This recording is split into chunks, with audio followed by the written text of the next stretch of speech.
Hi YouTube, this is going to be an update video on my Yamaha Towny scooter. Unfortunately, my wife doesn't really enjoy filming outside in 120 degrees, 115 degrees sometimes. Even morning and afternoon, still pretty hot. And I wanted to get the work done, so I just did it. But I'll let you know what we've done to the scooter to get it to where it is now.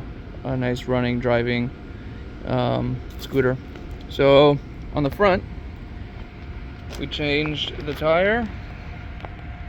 I got the tires tubed from treatlandtv.com, treatland.tv, something. Yeah, brand new tire, brand new tube. I got the medium duty tire,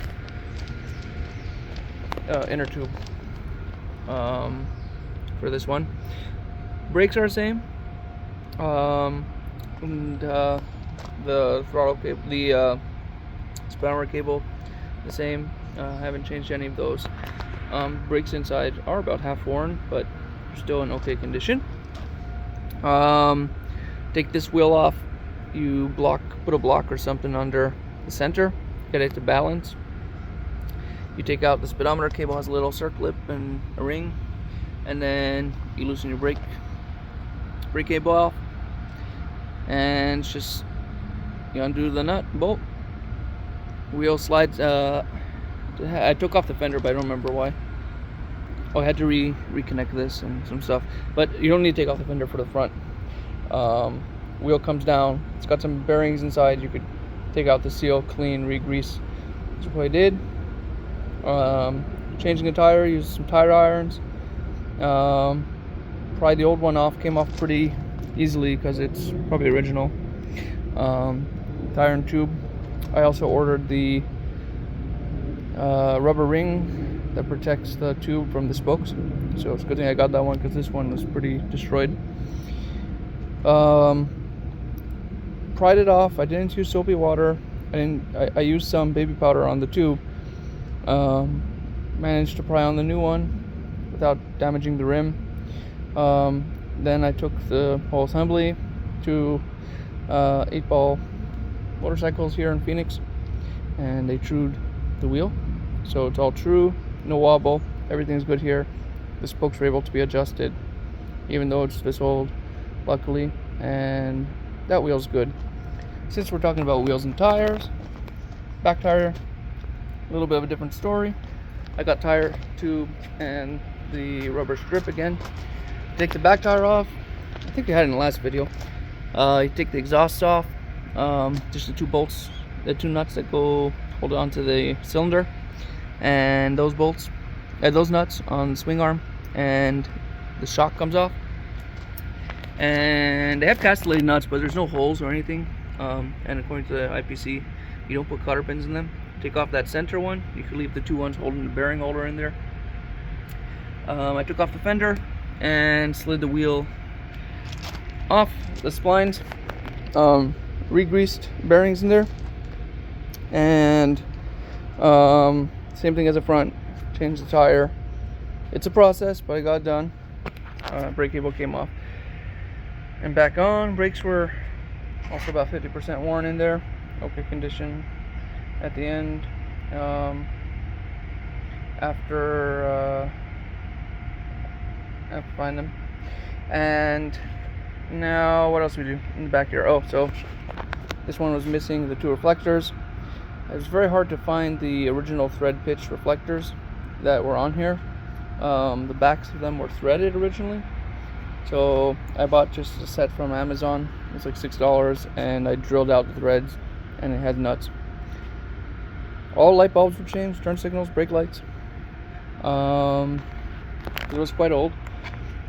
I'm not sure if last time we had this in here already. Installed a new battery from Amazon. Obviously I had to charge it up, and it came with the connectors to connect everything, and grounding strap. So I just put the grounding strap in, pop the connector in, all original connections. When the bike runs, alternator charges the battery at 6.7 volts. It's a 6-volt system on this one. yeah, changed the air filter out. It had a uni filter on it, but it was pretty old and dry. I'm going to turn the fuel on because we're probably going to start it. I changed the turn signal relay and traced all my wiring to figure out why brake lights weren't working originally. And turns out that these brake switches, both of them were broken. They have a little clip on the bottom you push up with a screwdriver and you pry and it pulls out, and then it just connects to the brown and green and yellow connectors. There's a one going to two, to both, to turn the brake lights on. Once I changed both of them, those were quite expensive. They were like $27 a piece. Once I changed both of them, brake lights work. We changed spark plug last time. I changed the gear oil on this one as well. The gear oil cap was broken and a little notch on it, so I replaced the cap. But here's the fill port, and there's the drain port. Yeah, there's the drain port. And it was overfilled. It's supposed to have, as you see here or in the manual, 450 milliliters of oil in there, and I drained it, had about 950. It was full almost to the top here. And on the QT 50, the Yamaha hoppers, they're supposed to have like 300, so you could really overfill these and it's not good for the clutches inside. Luckily it still shifts okay and accelerates. I've gotten it to go about 28, almost 29 miles an hour on flat ground with the current setup the way it is, with that filter on it and no other modifications that I've done to it, on 50 to 1 mixed gas. And yeah, starts, runs, drives. Replaced a mirror. That side didn't have a mirror and still doesn't have one. Switches work. So on these Yamaha hoppers and Yamaha Townies, you have different modes. You have an off, and you have this little position here before start. Starts when the green light turns on. Oh, I changed these light bulbs also. All 5 of them were out.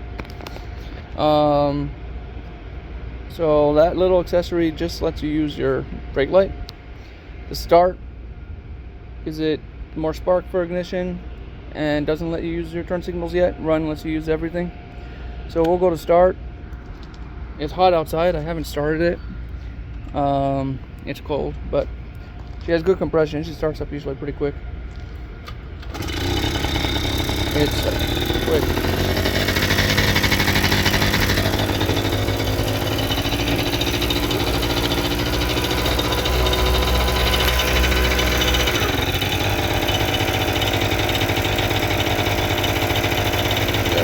And she runs. Yeah. Good light. Turn signals. And high beam and low beam is this one up here. Now you're on low beam. Now you're on high beam. Low beam. Yeah. She runs good. She drives. Thank God, you know, I had the back wheel obtrude as well. That was very bad. And the back wheel, there was some slight issue with some of the spokes were corroded. She got it pretty straight. She said it was almost half an inch out around, and she got it down to like less than 100 thousandths out. But it's still a bit out in the back, and spokes are not available anymore. I could buy all new spokes, but then to get it retrued and buy new spokes and another $150 into it. And honestly, it rides pretty smooth the way it is. Yeah, here it is. Another Yamaha Towny that's pretty much restored. It's missing that little cover there. You can't find these anywhere on eBay or anywhere locally. And it's missing a little plastic there, I think, and the other plastic around that held the air filter in it. And obviously the air filter itself is missing, the original one. So would have liked that, but this is what it is. Shut it off, fill it that way, or You're the key. You want me to make any more YouTube videos specifically? Let me know.